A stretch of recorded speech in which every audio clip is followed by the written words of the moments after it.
Bismillahirrahmanirrahim. Assalamualaikum warahmatullahi wabarakatuh. Alhamdulillah rabbil alamin wa bihi nasta'in wassalatu wassalamu ala nabiyil amin. Jadi alhamdulillah meneruskan perbahasan intipati daripada perjalanan hidup baginda Rasulullah sallallahu alaihi wasallam. Pada pertemuan yang lepas, saya telah membicarakan berkenaan dengan sedikit gambaran awal lah berkenaan dengan permulaan kisah manusia ini sehinggalah sampai kepada zaman Nabi, zaman baginda Nabi sallallahu alaihi wasallam. Dan kita maklum bahawa kita ni merupakan umat yang terakhir.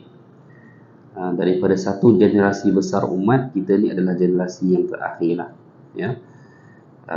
Yang ada riwayat sebenarnya yang menyebutkan, tapi ni kalau dengar takut sikit lah kan, ya. Ada riwayat walaupun dia tidaklah berstatus sahih, tetapi dia ada satu riwayat yang membawa kepada maksud usia generasi terakhir ini 1 hari setengah akhirat. Maknanya dia 1500 tahun. Dan kita ni adalah generasi yang duduk di kurun yang ke-15 dan bergenerasi itu, iaitu kita telah berada pada 1400. Jadi kita hanya nak melengkapkan sahaja dengan beberapa puluh tahun yang berbaki untuk mencukupkan 1500 tahun bagi hitungan sehari setengah akhirat, ya. Baik, hadirin sekalian, pada hari ini menggunakan kitab Ar-Rahiqul Makhtum ini, saya akan pergi kepada bab yang kedua lah. Sebelum kita berbicara tentang sirah Nabi, tentang kelahiran Nabi, kan. Biasanya orang kalau cerita sirah ni, dia akan cerita start daripada kelahiran Nabi, Nabi lahir apa semua kan. Okey, kita akan cerita dulu bab yang kedua untuk melihat latar kuasa dan pemerintahan di semenanjung tanah Arab. Apa yang penting maknanya, semasa Nabi dibangkitkan dan Nabi diutuskan ini, kita nak faham dulu latar kuasa pemerintahan ni macam mana. Maknanya Nabi ni diutuskan dalam landscape kuasa politik yang macam mana. Okey, baik.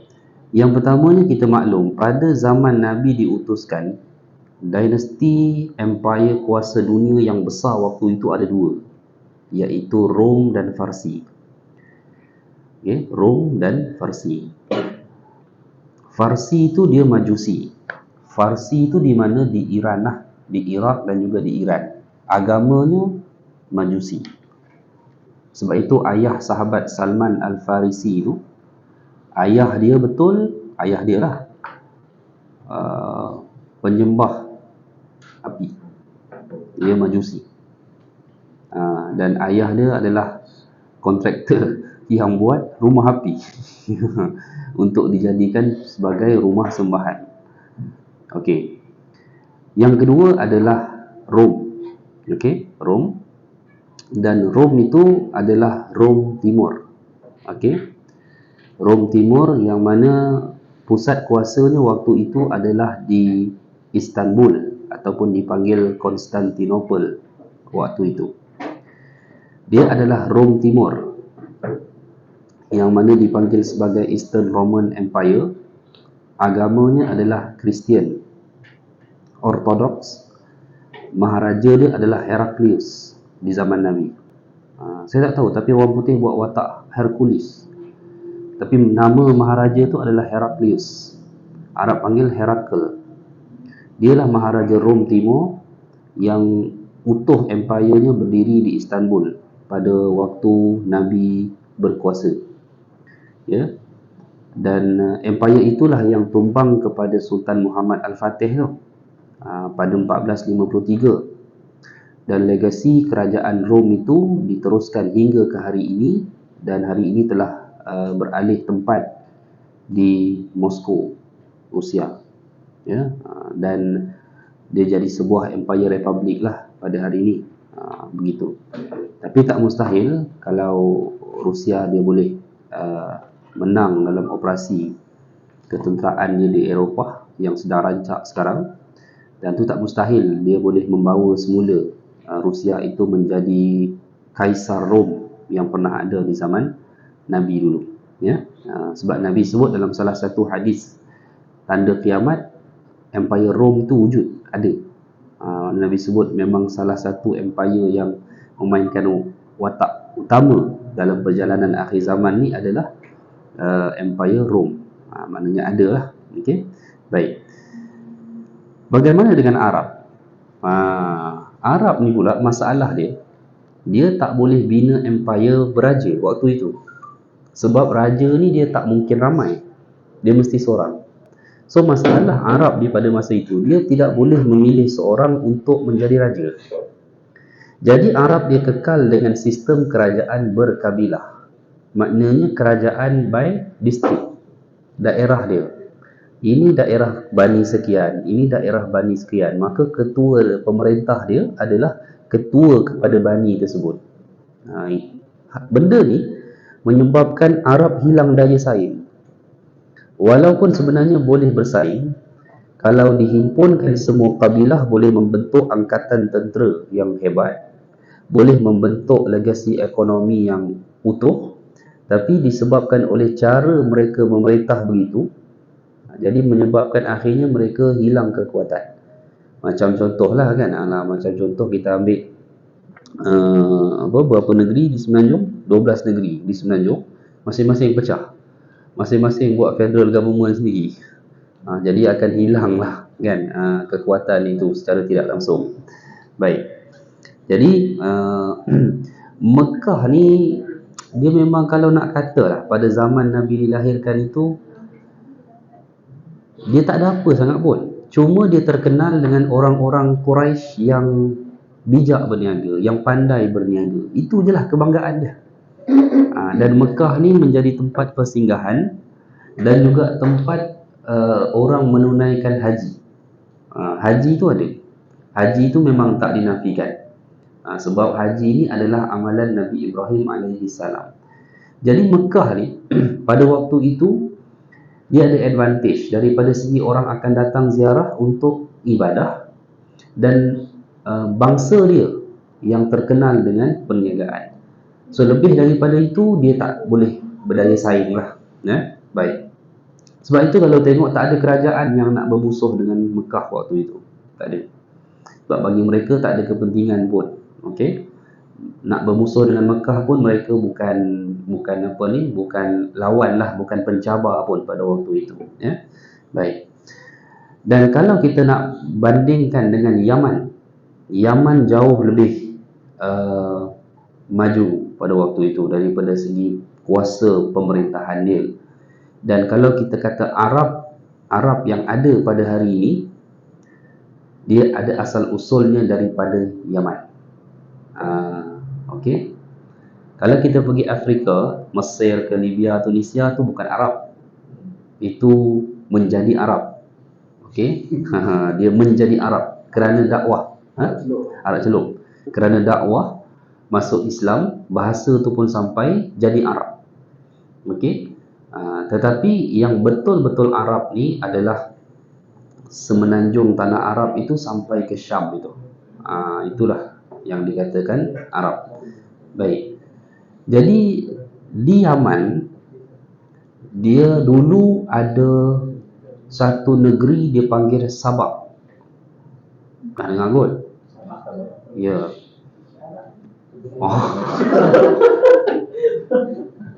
Nasi Arab, Sabak. Okey, Sabak tu dulu pernah diperintah oleh Ratu Balqis. Okey. Dia ni cerita dia macam ni.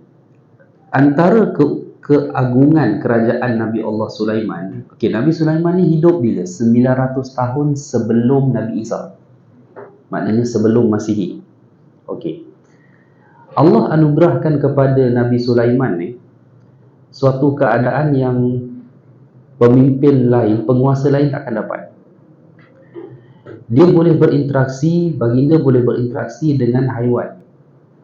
Maka pada waktu itu Nabi Sulaiman dalam mengekalkan kuasanya, dia tak perlu kepada pegawai-pegawai untuk dilantik sebagai anggota risikan, tak perlu. Dia hanya menggunakan burung-burung dia sahaja yang berterbangan yang boleh menyampaikan maklumat. Kan? Itulah yang sampai suatu ketika bila meeting tu, burung hudhud tak ada. Burung hudhud tak datang. So Nabi Sulaiman dah aim yang hudhud ni belot. Dia khianat kepada negara. Dan hampir dikeluarkan satu hukuman ke atas burung hudhud. Rupanya burung hudhud pergi menyiasat sampai ke Sabah. Dan dia buat laporan, ada satu negeri yang diperintah oleh seorang perempuan, walaha arsyun azim, dia ada satu singgasana yang begitu hebat, tetapi malangnya dia dan penduduk negeri itu yasjudu lisyams, mereka sembah sujud kepada matahari. Di situlah bermulanya cerita Ratu Balqis dan Sulaiman. Okey. Jadi seawal 900 tahun sebelum Masihi lagi, maknanya macam Yaman ni dia dah bermula sebuah kerajaan yang begitu hebatlah, begitu agunglah. Okey, dan di sanalah asal usul kepada bangsa Arab. Okey, saya dah pernah cerita dah, maknanya Arab dulu dia ada Arab kuno, yang Arab yang generasi terawal manusia. Okey. So generasi awal manusia ni itulah yang duduk di kawasan-kawasan yang jadi tempat pelancongan sekarang. Macam Madain Soleh, macam Al-Ula. Itu adalah kaum selepas Nuh. Kaum selepas Nuh sebelum Ibrahim. Yang hampir kesemuanya Allah musnahkan dengan bencana-bencana yang teruk lah. Ya, macam tu. Itu dipanggil Arab kuno, Arab yang asal. Yang famous Quran sebut adalah dua kaum lah, iaitu kaum Ad dan kaum Samud. Kaum Ad di Yaman, kaum Samud di Madain Soleh itulah, di Al-Ula itu. Okey, baik. Kemudian apabila berakhir generasi itu, masuklah Nabi Ibrahim membawa Hajar dan Ismail. Okey. Ismail ni menurunkan keturunan Arab hasil perkahwinan daripada Bani Jurhum, Arab pedalaman daripada Yaman. Okey. Maka terbentuklah generasi Arab baru yang dipanggil Musta'ribah. Musta'ribah ni maksudnya dia menjadi Arab daripada jalur ibu. Sebab Ismail tu bukan Arab. Ismail Ibrahim ni bangsa apa? Bukan. Tak ada bangsa. Sebab nak kata bangsa apa kan? Sebab asal dia daripada Iraq lah. Nabi Ibrahim tu daripada Iraq, Babylon itu. Tapi nak kata bangsa apa, tak ada bangsa lah. Tak tahu nak kata bangsa dia. Bangsa dia bangsa ni dia panggil bangsa Semitik, dia panggil. Sebab Ibrahim tu anak keturunan Sam bin Nuh. Sam. Jadi dia bangsa Semitik. Sebab itu bahasa adik-beradik ya, kalau kita tengok bahasa Rom asal bukan bahasa orang putih hari ni. Tak. Bahasa orang putih hari ni dia dibawa daripada bangsa penjajah Eropah tu. Bangsa Rom asal, bahasa Ibrani, bahasa Bani Israel, bahasa Arab, bahasa Bani Israel termasuk Hebrew hari ni, dia lebih kurang Arab ni, sama je. Dia punya sebutan-sebutan tu banyak yang sama. Macam Nabi Isa dulu bahasa Aramik. Bahasa Aramik tu antara bahasa Arab dengan bahasa Hebrew. Lepas tu kan Nabi Isa turun ni tak ada masalah untuk berinteraksi dengan orang Arab. Sebab hanya beza lahjah sahaja. Macam tu. Kalau Arab tanya orang nama, Masmuka. Apa nama kamu kan? Kalau orang Hebrew, orang Israel tanya macam mana? Mashimak dia, sebutan dia. Dia sama je, lebih kurang. Dia boleh tahu pula macam, oh macam ni je, macam bahasa dia lebih kurang sama. Kata sambungan dia sama lah. Kata sambungan yang sama. Ya. Baris lain. Baris lain. Macam tu. Okey, sebab dia orang ni adalah daripada induk yang sama, bangsa Semitik. Daripada Sam bin Nuh.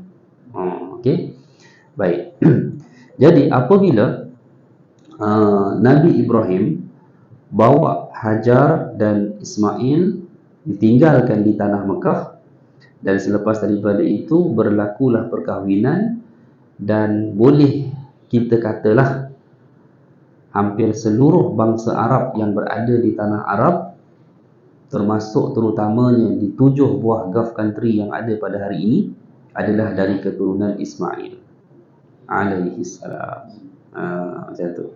Okey, sebab Bani Jurhum Yaman tu dulu tak ramai. Dia orang tu komuniti yang kecil lah, komuniti yang teramat kecil.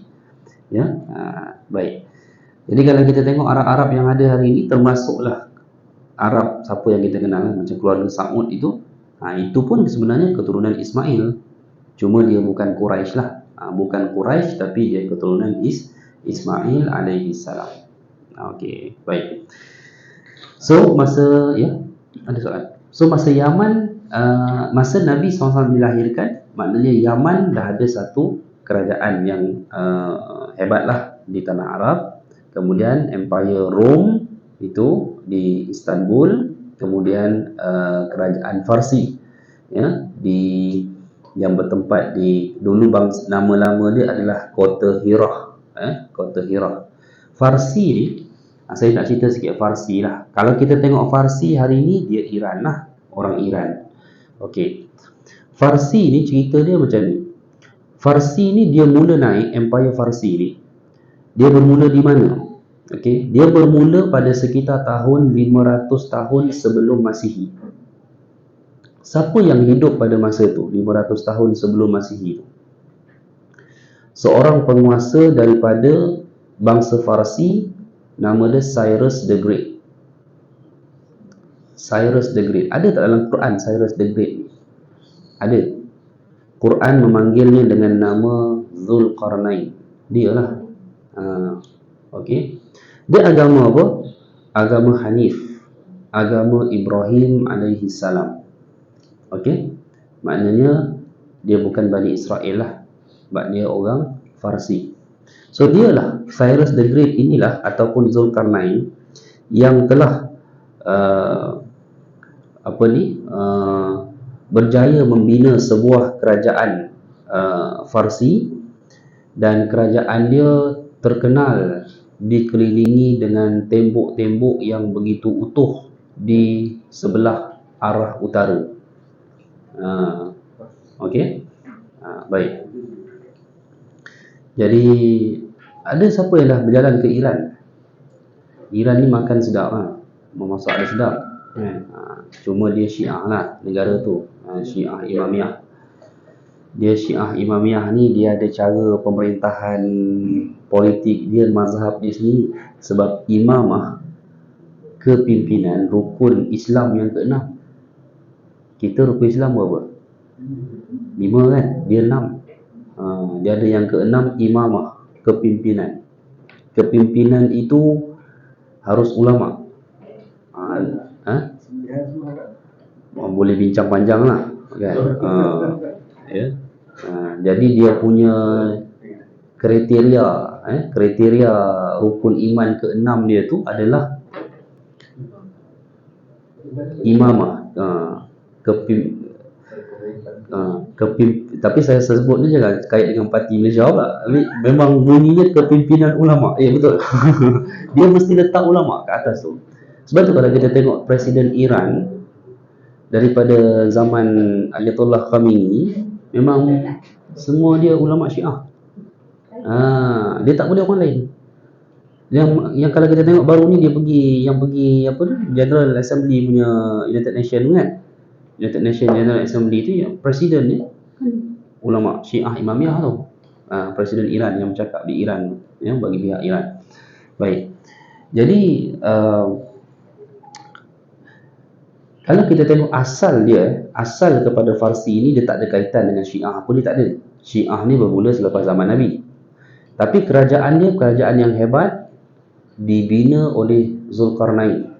Okey. Siapa yang pernah pergi Iran ataupun mungkin satu masa nak pergi berjalan pergi Iran kan, kita pergilah tempat peninggalan kerajaan Zulkarnain, ataupun dia tak sebut Zulkarnain lah, dia sebut Cyrus the Great. Okey, makam dia pun ada. Cyrus the Great ni memang terbukti, para ahli sejarah arkeologi pun membuktikan yang dia tidak pernah menyembah banyak Tuhan. Hanya satu Tuhan sahaja yang tidak pernah diterjemahkan dalam bentuk apa pun secara fizikal. Maknanya dia sembah Allah lah. Okey, ini Cyrus the Great. Dan dia bina banyak tembok ya di sekeliling kerajaan itu bagi menghalang kemarahan musuh-musuh yang ingin menyerang wilayah dia. Okey, baik.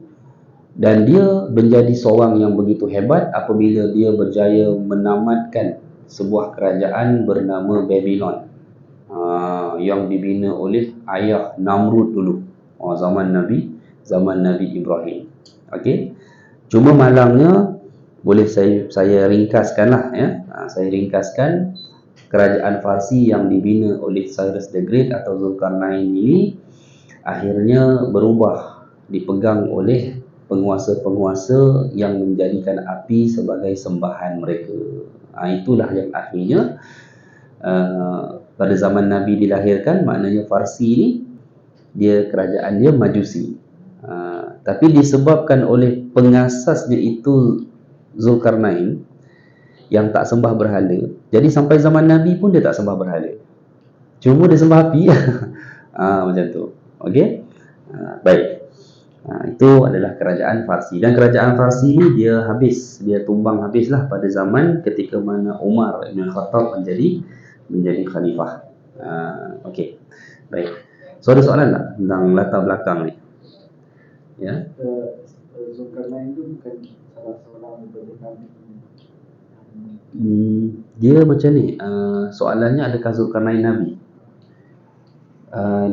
Kita boleh bincang Zulkarnain ini Nabi atau bukan, tapi perbincangan kita dia takkan ada value sebab ada hadis Nabi sebut yang mana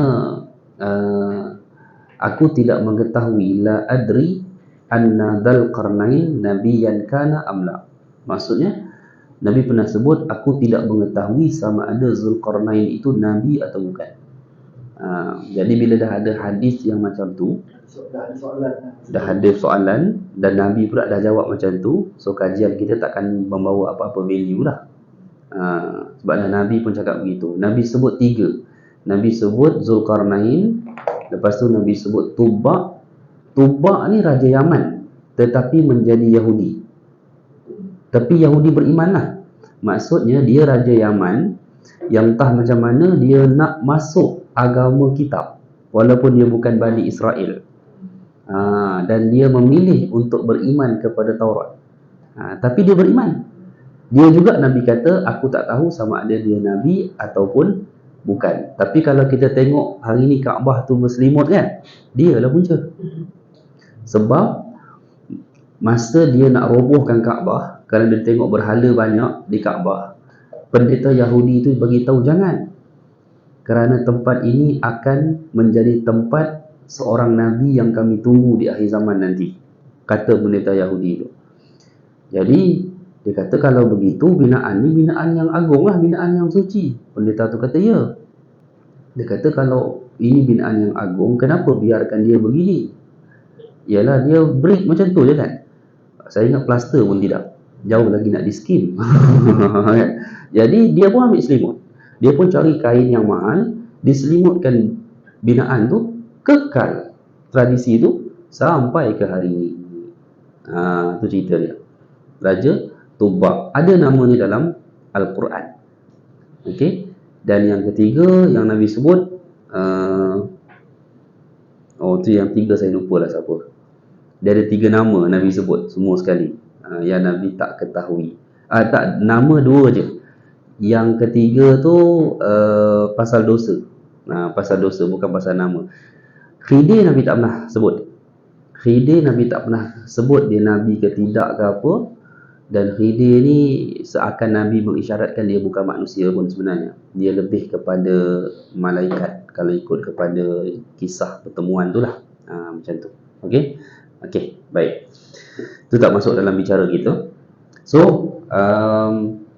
ini latar dia, situasi dia. Jadi kita nak faham macam ni sebelum kita memulakan sirah ni. Rasulullah muncul dalam kalangan bangsa yang bukan ternama dalam dunia politik manusia waktu itu. Syam lebih hebat, Parsi lebih hebat waktu itu. Syam di bawah Rom. Rom satu empire yang begitu hebat. Yaman ada kerajaannya sendiri. Dan Nabi datang daripada kelompok orang Mekah yang sesama mereka terpaksa bersepakat 4 bulan tak boleh berperang. Bayangkan. Sebab apa? Sebab banyak sangat berperang antara kabilah. Macam tu lah. Itulah yang menyebabkan mereka tak boleh membina sebuah kerajaan yang hebat. Tetapi bangsa lain tak mahu mencari masalah dengan orang Mekah kerana kedudukannya yang amat strategik antara Syam dan Yaman. Nak berhenti, minum air, ambil zam-zam dan sebagainya, termasuklah menjadi tempat tujuan ibadah waktu itu. Okey? Itulah kelebihan Mekah pada masa itu. Baik. Okey, selesai tentang kuasa politik dan pentadbiran. Kita pergi pula kepada agama. Okey, kita pergi kepada agama. So, agama, kalau tadi Rom apa agamanya? Rom. Kristian. Ortodoks bukan Katolik Ortodoks. Okey, Kristian, Ortodoks. Dia menguasai mana? Dia menguasai bumi Syam, Palestin apa semua tu. Kemudian dia juga menguasai Central Africa, Habsyah apa semua tu. Negara-negara yang berada di tengah Afrika tu pun dikuasai oleh Rom. Okey. Kalau Farsi, agamanya adalah Majusi. Okey. Kemudian bagi bangsa Arab, agamanya adalah asalnya agama Ibrahim. Maknanya sampai Nabi dilahirkan, orang Arab itu masih menyembah Allah Ta'ala. Masih. Dalam beberapa situasi mereka akan mulakan perjanjian dengan nama Allah. Dalam beberapa situasi mereka akan bersumpah dengan nama Allah. Wallahi. Walaupun berkata Abu Jahal, demi Allah. Tu dia. Dalam kitab sirah tu jangan tak percaya. Abu Jahal berkata demi Allah. Bukan salah cetak ke apa kan? Ini pergi pulang balik buku dekat publisher. Ini salah cetak ni, apa pula Abu Jahal demi Allah ni? Betul. Kan? Isu dia, dalam keadaan menyembah Allah, mereka juga menyembah berhala. Itu je masalah dia. Jadi Nabi bukan nak bawa satu agama baru, tak. Nabi nak membuang satu amalan yang rosak dalam masyarakat Mekah yang menyebabkan akidah mereka tu batal. Iaitu ajaran penyembahan berhala. Itu dia.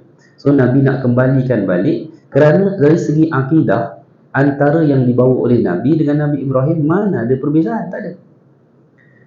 Akidah ni dia tak ada pindaan, akidah tak ada. Sejak daripada zaman Nabi Adam sampailah zaman kita. Fix, tak ada beza. Beza tu hanyalah pada syariat yang semakin ke hadapan semakin sempurna. Itu aja perbezaan dia. Jadi orang Mekah pada waktu itu boleh saya sifatkanlah sudah beratus tahun menerima amalan penyembahan berhala. Termasuk beberapa datuk-datuk dan moyang Nabi yang mentadbir kota Mekah itu. Saya boleh ringkaskan cerita dia macam inilah. Saya ambil satu ringkasan. Zaman seorang moyang Nabi bernama Quraisy tu, itu pun dah zaman berhala dah. Quraisy tu induk besar lah. Setelah kewafatan Nabi Ismail, dalam sekitar lebih kurang, saya disebut lagi tu, 5 generasi, Mekah ditakluk oleh Bani Khuza'ah daripada Yaman. Menyebabkan keturunan Bani Ismail hilang kuasa di kota Mekah. Dan mereka akur. Sekurang-kurangnya bagi mereka, mereka masih boleh duduk di kota Mekah. Dalam era pentadbiran Bani Khuza'ah, seorang lelaki dari Bani Khuza'ah sendiri dah bawa masuk berhala. Nama dia Ammar bin Luhai Al-Khuza'i. Dia bawa masuk berhala dan diterima. Bila agama masuk melalui government, memang dia mudahlah diterima oleh satu penduduk kawasan itu. Diterima oleh Bani Khuza'ah dan Bani Ismail, keturunan Ismail, di kota Mekah, menjadikan dia amalan yang utama dalam kalangan penduduk di Mekah. Okey. Dari segi agama dia orang dah bersepakat dah. Tapi daripada segi politik masih berlaku perseteruan. Dalam sejarah kuno Mekah dikatakan tak ada berlaku perkahwinan antara Bani Ismail dan Bani Khuza'ah. Tak boleh berlaku ni. Macam tu. Tapi bolehlah, niaga sekali bolehlah. Kan, sembah berhala sekali boleh, kahwin tak boleh. Jadi the first individu dari keturunan Ismail yang try untuk ambil balik Mekah adalah datuk Nabi bernama, moyang Nabi bernama Quraisy. Dekat mana kedudukan Quraisy ni? Kalau saya baca nama keturunan Nabi itu, Muhammad bin Abdullah bin Abdul Muttalib bin Hashim bin Abdul Manaf bin Qusay bin Kilab bin Murrah bin Ka'ab bin Lu'ay bin Ghalib bin Quraisy. Kat situ. Berapa? 12. Okey. Nama dia ketika dilahirkan, Quraisy ni, okey, saya cerita ni. Saya cerita lah, sirah kan. Nak pengenalan dululah. Baik. Quraisy ni nama dia dilahirkan adalah Fihrun nama dia. Fihrun ni bahasa Arab maknanya kebanggaan lah. Macam mana dia jadi Quraisy? Quraisy ni dia ada dua riwayat sejarah. Pertama menyatakan dia diambil daripada word kirshun, makna dia jerum. Tapi kita dah boleh faham lah. Kalaulah dia pun dah dipanggil Syak, maknanya gangster KL lah. Kan? Jerum. Jadilah Quraisy. Okey. Ada kata tak, Quraisy tu mengambil perkataan Qurush. Qurush tu bukan Kof. Qurush tu kalau kita sen lah. UK apa? Pen. Dia punya shilling pada UK tu? Pen kan? Tu. Macam tu. Sebab apa? Sebab dia ni orang yang boleh menentukan harga barang di Mekah. Dahsyat tu. Tapi memang Quraisy ni dia berjaya lah bawa diri dia sampai ke satu tahap yang memang begitu tinggi lah di kota Mekah dengan impian nak ambil balik. Maknanya dia nak pastikan Mekah dikembalikan semula kepada keturunan Bani Ismail. Macam tu. Tapi dia gagal. Dan anak-anak dia teruskan masih gagal lagi. Sampailah keluar keturunan dia yang namanya Qusay bin Kilab. Dah dekat dengan Nabi dah tu lah. Datuk kepada Hashim. Okey. Qusay bin Kilab, dia telah menggunakan kesempatan Raja Mekah dari keluarga Bani Khuza'ah yang tak punya anak lelaki. Dia hanya ada seorang anak perempuan. Dengan kejayaan diri dan kekayaan yang dia berjaya bina, dia telah memecah tradisi apabila dia berjaya mengahwini anak perempuan Raja Bani Khuza'ah. Kan, walaupun berlainan bangsa, etnik, ini kira sayang menantu punya hal lah.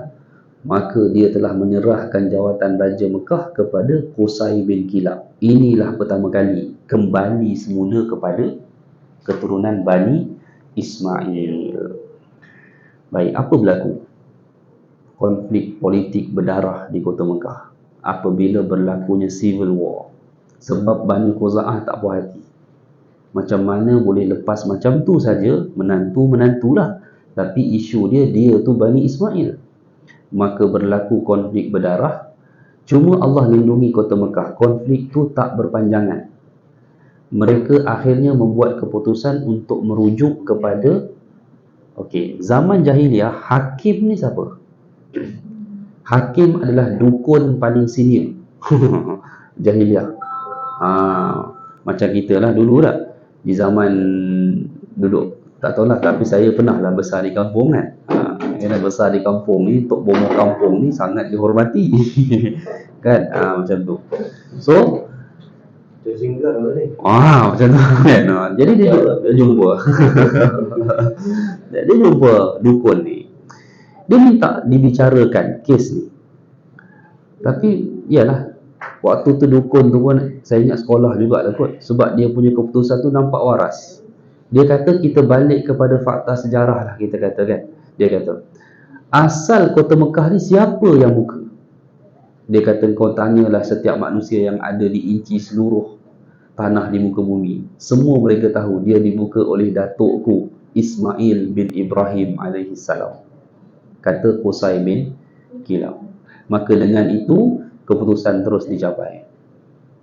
Jawatan Raja Mekah diserahkan kepada Qusay bin Kilab. Jadi Bani Khuza'ah menerimanya dengan tenang. Ya, maknanya selepas kekalahan dalam perbicaraan itu, mereka berpakat. Tadi ada dengar cerita pakat apa pakat kan. Macam itulah. Dia berpakat walaupun ada kontroversi sebelum tu, tetapi mereka memilih berpakat, berdamai, dan mereka hidup tinggal sekali lah di kota Mekah. Apa yang mereka dah ada terus.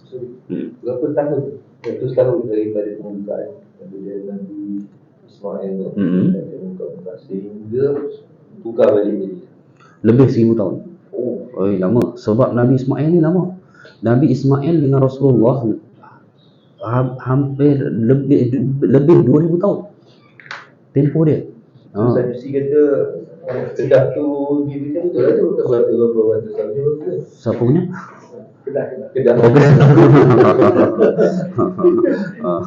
tu berapa tahun? 1000 tahun. 1000 tahun. Betul. Memang dia punya tu lebih 2000 tahun sebenarnya. Daripada Ismail sampai ke Rasulullah. Cuma sebabnya daripada Ismail tu ada 5 generasi masih lagi keturunan Ismail. Kemudian Qusay bin Kilab pun dengan Nabi tu beberapa ratus tahun. Jadi total dalam 1000 lebih lah tempoh kehilangan kuasa Bani Ismail ke atas Mekah. Lepas tu sampailah dekat Qusay bin Kilab. Jadi Qusay bin Kilab ni, saya cerita sejarah asal lah. Ini penting sangat ni untuk kita tahu asas Nabi tu. Okey, bila dia dah dapat balik Mekah, dia restructure balik pentadbiran politik di Mekah. Pertama yang dia buat, dia bina Darun Nadwah. Pernah dengar tak ni? Darun Nadwah ni kalau kita pergi sekarang dah tak ada lah, sebab dia dah jadi salah satu building, dinding Masjidil Haram langgar kawasan Darun Nadwah, dia pembesaran. Darun Nadwah adalah building parlimen orang Mekah. Dia kata kita kena bina balik. Sebarang keputusan penting kita buat bersama. Itu yang Qusay bin Kilab diterima tu. Dia tak guna kuasa veto dia seorang. Maknanya dia buat mesyuarat kabinet lah. Dia kumpulkan semua ketua kabilah, kita meeting di tempat yang hormat ni, terhormat, mulia. Namanya Darun Nadwah. Dia buat. Macam tu. Okey. Dan dia berjaya lah. Dia berjaya dalam pentadbiran dia sampailah di akhir usia dia. Bila mana dia dah mula sakit, dia ada 2 orang anak lelaki yang dia nak turunkan jawatan dia. Anak lelaki pertama dia nama dia Abdul Dar. Okey, Dar, Dal Alif Ra, Abdul Dar. Anak lelaki kedua dia nama dia Abdul Manaf. Kenal kan? Ayah kepada Hashim. Nak bagi anak pertama ke anak kedua? Anak pertama. Tapi masalah dia anak pertama ni dia loklak. Loklak maksud kan? Anak yang bagus Abdul Manaf. Anak kedua. Kat situ dah jadi konflik. Macam mana nak selesaikan? Sebab ikut Qusay bin Kilab nak bagi Abdul Manaf. Dia tak nak bagi Abdul Dar. Sebab Abdul Dar ni cerita dia suka minum apa semua. Jadi macam mana kan? Jadi akhirnya macam ni lah.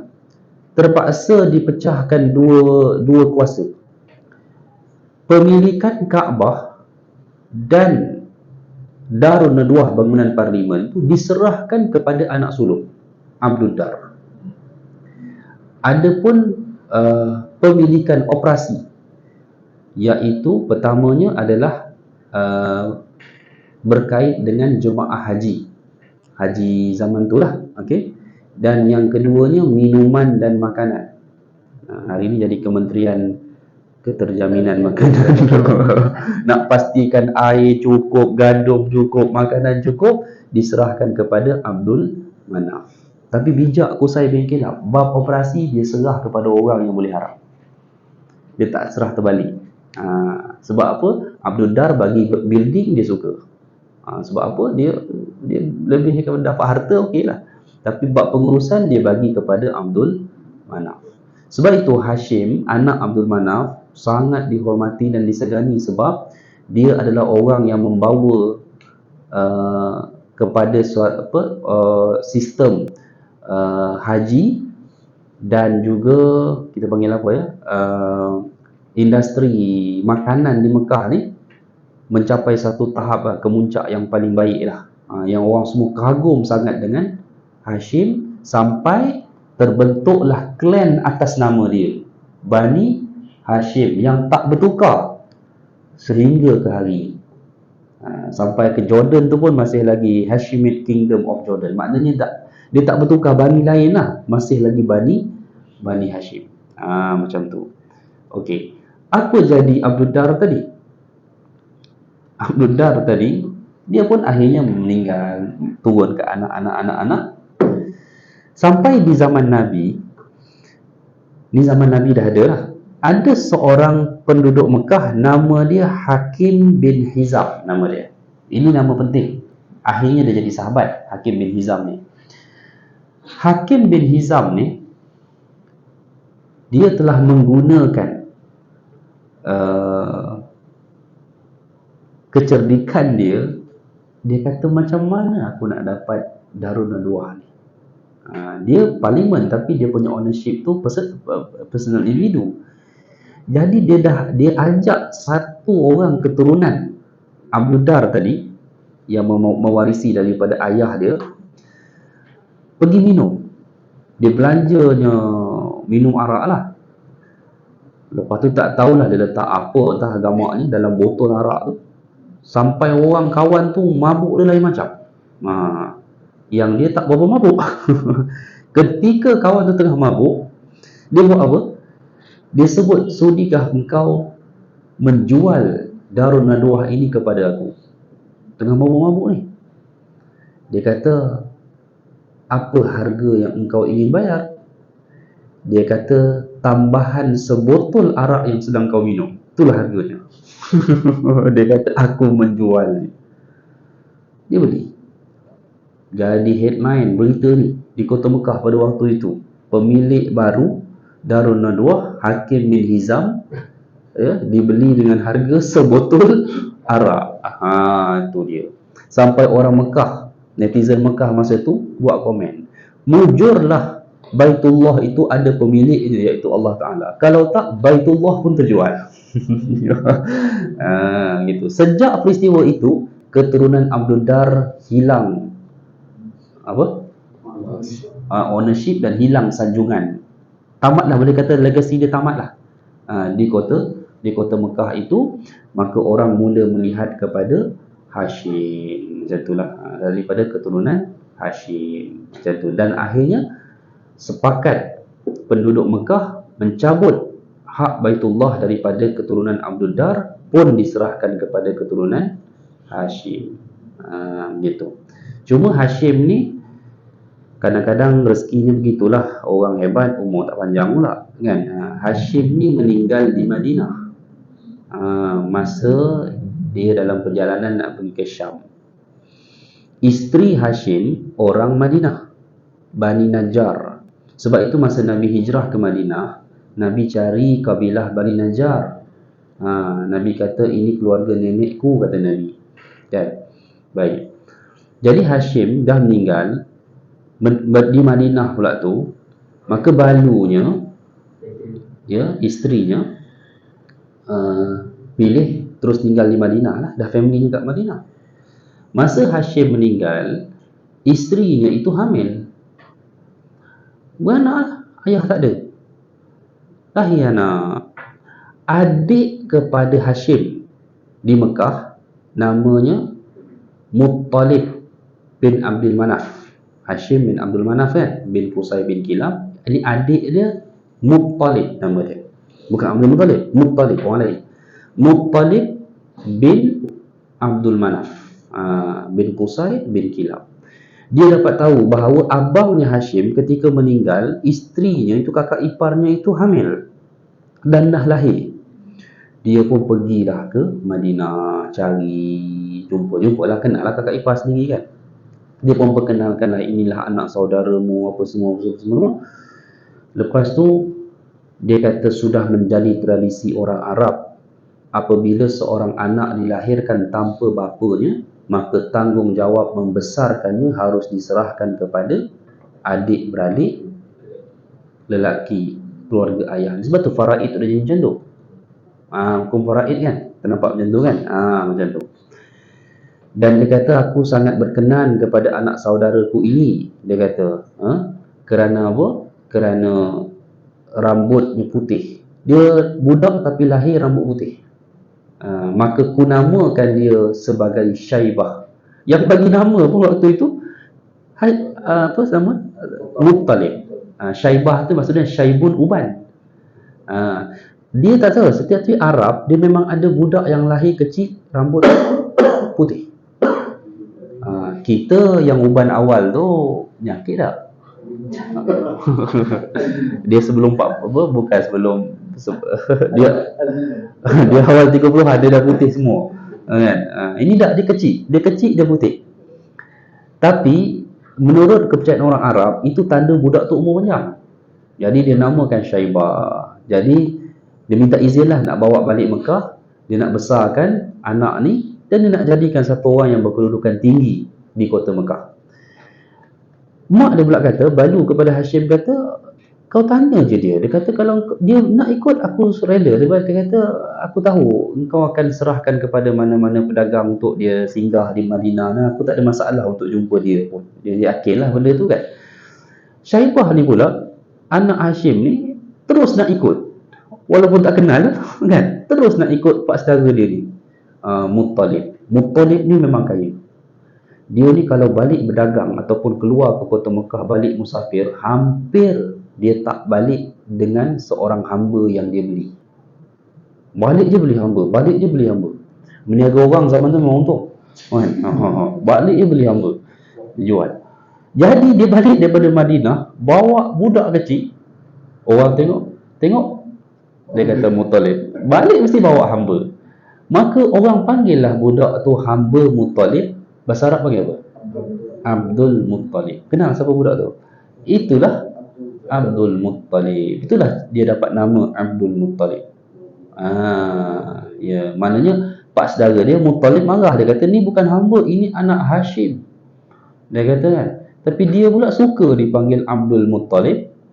Sampai sudahlah melekat nama Abdul Muttalib. Dan pak saudara dia Muttalib memang menjadikan waris pentadbir kota Mekah kepada Abdul Muttalib, dan mereka, ramai orang Mekah menyatakan bahawa dia sangat mirip dengan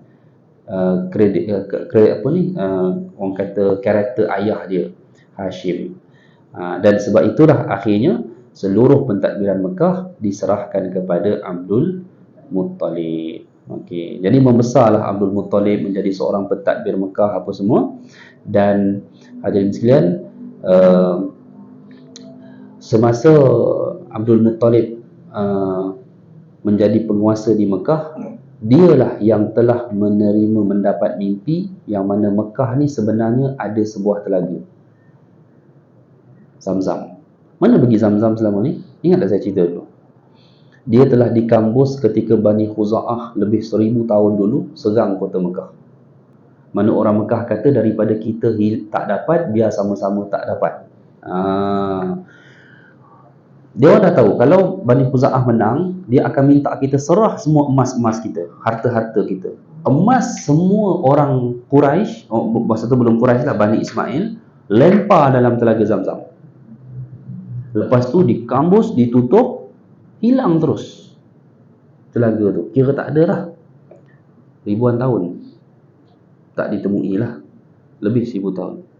Hanya Abdul Muttalib yang mendapat mimpi yang akhirnya dia mimpi adalah, kalau dalam cerita sejarah Mekah tu, dia mimpi dua gagak bergaduh apa semua, lepas tu satu mati, darahnya mengalir terhenti dekat situ, dia gali. Memang akhirnya dia gali. Bila dia gali, dia kata tak jumpa telaga, tapi semakin dia gali, dia jumpa emas. Okey, dia keluarkan semua emas itu, dia terus menggali, keluar air.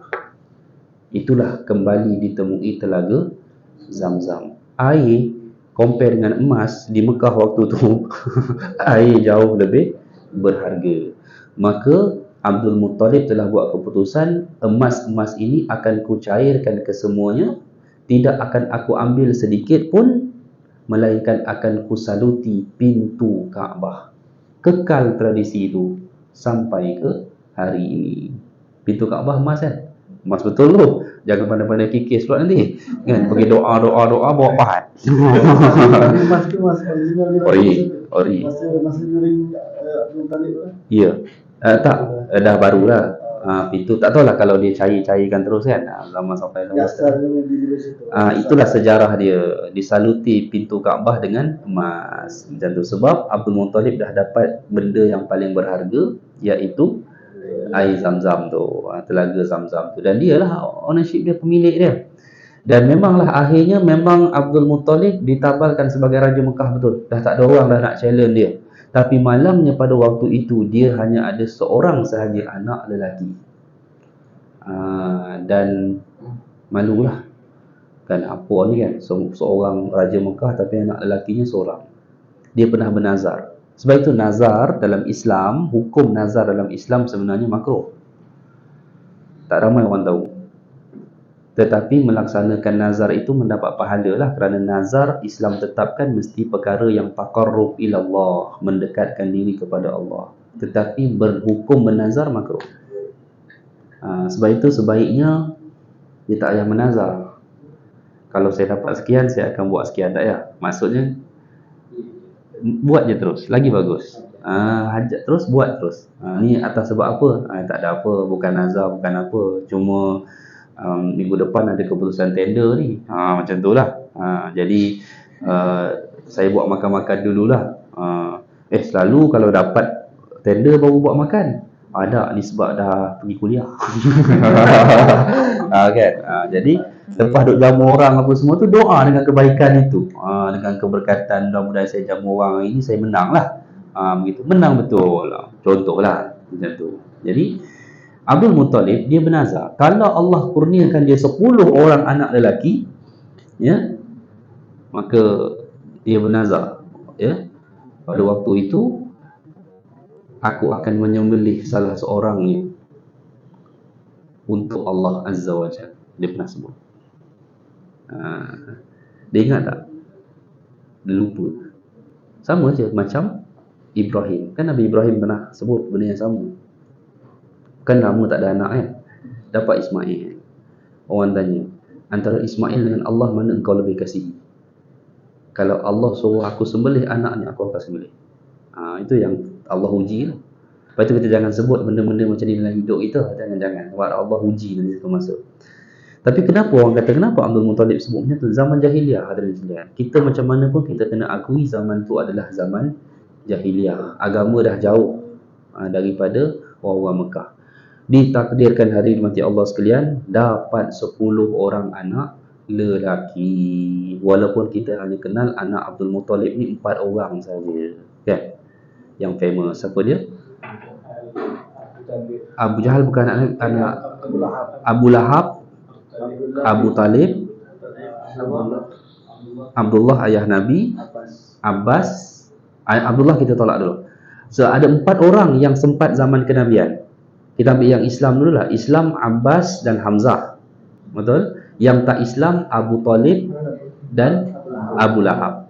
Okey, dan 6 lagi semuanya meninggal sebelum zaman kenabian. Termasuk ayah Nabi iaitu Abdullah. Tapi bila dah dapat 10 anak lelaki tu, orang Mekah pergi provok, mana janjimu yang dulu? Tu dia. Mana nazar kamu yang dulu? Dia tak dapat buat apa-apa sebab dia dah sebut. Maka macam mana dia nak menentukan daripada 10 tu untuk disembelih? dia telah meletakkan 10 bilah panah di belakang dia, tempat ambil panah tu. Setiap hujung panah ditulis nama anak dia, 10 orang tu, setiap seorang. Dia tarik Sam. Bila dia tarik siapa? Abdullah, anak yang paling dia sayang, Abdullah. Dia kata, izinkan aku untuk mencabut kali yang kedua, kerana tak mungkin aku akan menyembelih Abdullah. Macam tu. Tapi orang Mekah kata, tak apa, boleh, tapi kau kena menggantikan dengan tambahan 10 ekor unta. Dia setuju. Okey, tarik 9 kali dia tarik. Setiap kali dia tarik adalah Abdullah. Sampai dah tekad lah, tak boleh nak buat apa kan. Sampai dah tekad tak boleh buat apa, unta pun dah habis 90 ekor. Abdullah lagi kena sembelih.